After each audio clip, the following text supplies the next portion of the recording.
I am Hypnotist here, and this is my perspective and take on what hypnosis is.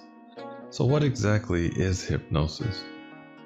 Well, it's the same as when you're zoning out or when you're daydreaming and you get so absorbed in your thoughts that awareness of all the external sort of fades away and you become so focused on one thing that everything else kind of goes into the background and you don't really pay attention to those things. Examples of when this might happen, it would be like when you're watching TV or movies, or you could be driving, reading a book, or even texting or something like that. Anything that absorbs and focuses your attention, narrows your attention for that moment is all considered hypnotic. Now, the difference between when you go into that hypnotic trance and when I do it is that when you do it, you're doing it at random times of the day and your thoughts jump from one thing to the next and it's very chaotic. When I do it, what I'm doing is taking your focus and narrowing it to a single point deliberately to achieve a goal or goals, whatever that may be.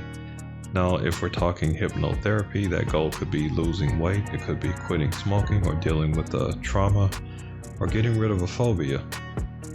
Now, if we're talking about recreational hypnosis, which goes in the realm of entertainment, that would include things like a stage show or a street hypnosis demonstration like you would see here on YouTube. Now, those two things are different, but they're still very much hypnosis. So when a person is in that hypnotic state, their unconscious mind is open to suggestion. That in no way means that the person can't say no at any given time if the suggestion is something that they wouldn't be okay with or something that they wouldn't do on their own accord anyway. It just means that they're more open to consider ideas that's being presented to them at that particular moment. And those ideas will be acted upon if they're safe and they fit within a certain context. So let's say I have a person deep in a hypnotic trance, and I say something like, when you awaken, you will feel completely amazing. Now, the unconscious mind has a representation of what amazing feels like or what it might feel like, and if it understands the suggestion, and that suggestion makes sense within that context, the unconscious mind responds by releasing those feel-good hormones like oxytocin, dopamine, and endorphins to give you that amazing feeling. And it happens because a person is usually relaxed and they're usually only focused on that experience. So no other distractions are happening.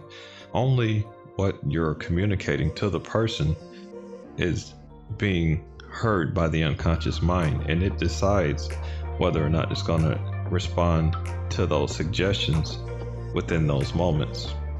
And usually it has no problem responding because those suggestions are temporary. You're in a suggestible state where your unconscious mind is listening to new ideas and deciding whether or not to act on those ideas. And it will act on those ideas as long as they fit within the context and as long as the person believes that it's possible. So that's a big part of being able to experience hypnotic phenomena. And it happens because when you're open to suggestion, you consider all ideas, and if those ideas make sense in that context, then the unconscious mind, which is super powerful, does everything it can to make that idea a reality. And in hypnosis, depending on the context, perception of reality can be altered temporarily as long as it's not harmful to the person. Like, for instance, a stage hypnosis show where a person is given the suggestion, like when they open their eyes, that the audience will have completely disappeared. Now, the audience, of course, will still be sitting in their chair, and at some level the person knows that, but the conscious mind knows that that suggestion will only be temporary, and it knows that it's in a stage hypnosis show and it's for entertainment and fun purposes. at that moment and in that context, it allows that suggestion to get through to the unconscious mind. And the unconscious mind acts on this suggestion by accessing that same part of the mind where dreams come from, where you experience things like negative hallucination. And negative only means that you're not seeing what's there in front of you. And this happens in real life all the time. So let's say you have your keys on the table and you go to look for them, you look at the table, but you can't see them. You keep going back to the same place where you know you put those keys, but for some reason you can't see them. And you go back later in the day and you see them sitting right there, and then you just overlook them. It even happens when you were a kid and you went and your mom asked you to get something out of the cupboard, and you go and look for that thing and you swear that it's not there, and then your mom or dad comes in and grabs it and puts it right in your face and goes, well, what is this? And they're very angry. So your mind is fully capable of negative hallucination. It's happened to you before, and it can be accessed and triggered to a person that's willing to go through that experience.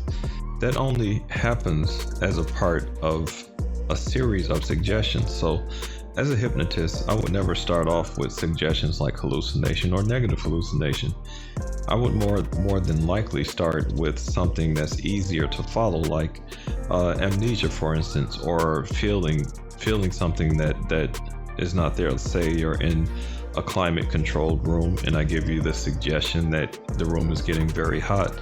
Well, that's more easy to follow because it's more plausible for the unconscious mind at that time, because your map of reality is still being expanded for that context. And that usually happens in varying degrees after a person has experienced a series of mild and easier to follow suggestions at first, like the sensation of feeling hot or cold, or some emotional state like happiness or even fear, but in a fun way.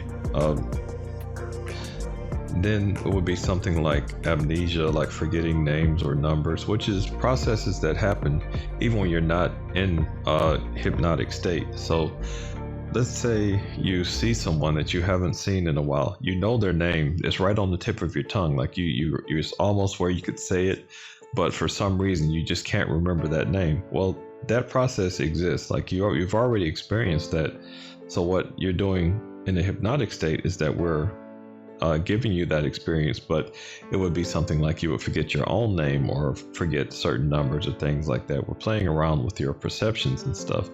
And these things, again, are only temporary. Even if the suggestions weren't removed, you would eventually get them back within a few minutes, because your mind is very resilient that way, and it knows the difference between when you need something and when something isn't important. So there's no worries that you will permanently forget anything or something, or like if negative or positive hallucination is experienced in hypnosis, that it will be permanent, because it's not. It's very temporary, and the mind is fully aware of that is temporary and capable of making those suggestions real for that moment within that context. Now, hypnosis isn't making a person do anything.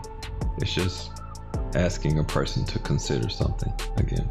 So there's no element of control. Like, so when someone goes, well, can you make me do this, or can you make me feel that? No, that's not possible in hypnosis. I can't make you do anything. I can take you into the hypnotic state, which is something you already know how to do, and I can ask you to allow certain processes to happen, but it's up to you whether or not you allow those processes to happen. So when people say things like, you can't hypnotize me, or I can't be hypnotized, I usually say, well, that sucks for you. And they're absolutely right, because a person who doesn't want to be hypnotized, well, they won't be hypnotized.